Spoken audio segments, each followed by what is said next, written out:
ईद मुबारक सबसे बड़ा, और उसी के साथ साथ अमन व अमान बना रहे, खुशहाली बनी रहे, लोगों की दुआएं कबूल हों, दिक्कतें ख़त्म हों और उन दिक्कतों को ख़त्म करने के लिए डिस्ट्रिक्ट पुलिस डोडा का साथ दिया जाए। ये सारे मीडिया कर्मियों का शॉर्ट नोटिस पर आने के लिए बहुत बहुत शुक्रिया।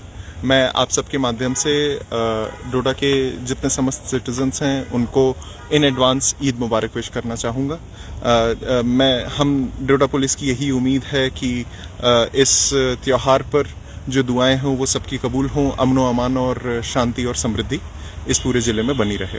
उसी के साथ साथ ये भी बताना था कि जैसे ईद की खरीदारी जो है अब ऑलमोस्ट पीक पर पहुंच चुकी है आज के साथ ही साथ, इसी तरीके से डिस्ट्रिक्ट पुलिस डोडा की भी तैयारियां जो हैं वो ईद से रिलेटेड सारी की सारी चाक चौबंद हैं। चाहे वो नाइट चेकिंग के राउंड्स हो गए हों जिससे कि एंटी सोशल एलिमेंट्स पर चेक रखा जा सके, चाहे वो मार्केट चेकिंग हो गई हो, भद्रवा में हो, गंदों में हो या फिर डोडा सिटी में हो, आपको सिविल एडमिनिस्ट्रेशन के साथ खुद ही आप सबको देखने को मिला होगा आज भी और आज से पहले भी। उसी के साथ साथ 2 रिक्वेस्ट्स थी। त्यौहार है, अच्छे से मनाया जाना चाहिए, इसके लिए पुलिस के साथ कोऑपरेट करें।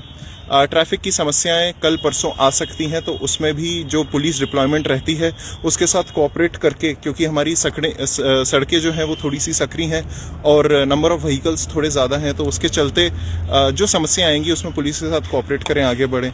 और क्योंकि इस ईद में ये कुर्बानी की ईद है, इसमें कुर्बानी का महत्व है, तो उसमें जैसी समय समय पर डिस्ट्रिक्ट और पुलिस एडमिनिस्ट्रेशन से जो गाइडलाइंस आती रही हैं हाइजीनिक स्लॉटर को लेकर, वो सारी जो गाइडलाइंस हैं कम्युनल हार्मनी को मद्देनज़र रखते हुए और हाइजीन को मद्देनज़र रखते हुए वो काइंडली फॉलो की जाए। जी, बोवाइन स्मगलिंग जो है वो एग्रेवेट हो जाता है यूजुअली ईद के त्यौहार के आसपास। अदरवाइज ये एक पेरेनियल इशू है जिससे constantly over the year deal किया जाता है। इसमें अभी तक 10 से 11 FIRs जो हैं पिछले 10 से 12 दिनों में रजिस्टर की गई हैं, जिसमें जो बोवाइन है उसका कलेक्शन अबाउट 150 अबाउट बोवाइंस जो हैं उन्हें प्रोटेक्ट किया गया है, उन्हें रेस्क्यू किया गया है। इसी के साथ साथ जो पास्ट में जिनके क्रेडेंशियल्स ठीक नहीं रहे हैं, जिनके ऊपर पास्ट में इस बात की FIRs लगी हैं या फिर जो बैड कैरेक्टर्स रहे हैं, उन सबको थाने बुलाकर वार्निंग दी गई है।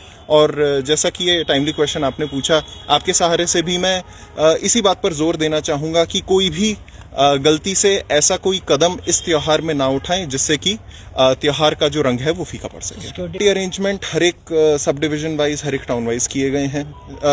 प्री सिक्योरिटी के तौर पर जो नाइट चेकिंग होनी है, जो नाइट पेट्रोलिंग होनी है, उसको इंटेंसिफाई किया गया है।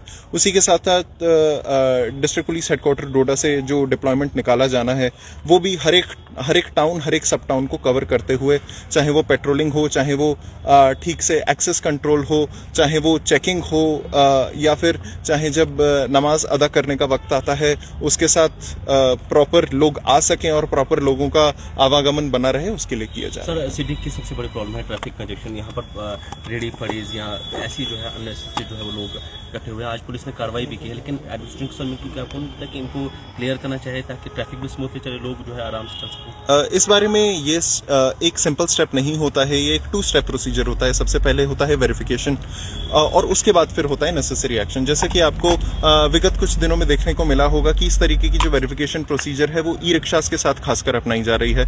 उसी तरीके से ये जो वेरिफिकेशन प्रोसीजर है वो आगे जो भी हमारे रोड साइड वेंडर्स हैं, चाहे उनकी चेकिंग हो गई बैकग्राउंड की, चाहे चेकिंग हो गई एंटीसीडेंट्स की, चाहे चेकिंग हो गई परमिशन की, वो सब कंटिन्यू की जाएगी और उसके बाद फिर धीरे धीरे करके इस प्रॉब्लम को सॉर्ट आउट किया जाएगा। जैसा कि आप सब जानते हैं ये प्रॉब्लम किसी एक दिन में खड़ी नहीं हुई है, तो इसे सॉल्व करने में भी समय लगेगा। ईद मुबारक सबसे बड़ा, और उसी के साथ साथ अमन व अमान बना रहे, खुशहाली बनी रहे, लोगों की दुआएं कबूल हों, दिक्कतें ख़त्म हों और उन दिक्कतों को ख़त्म करने के लिए डिस्ट्रिक्ट पुलिस डोडा का साथ दिया जाए।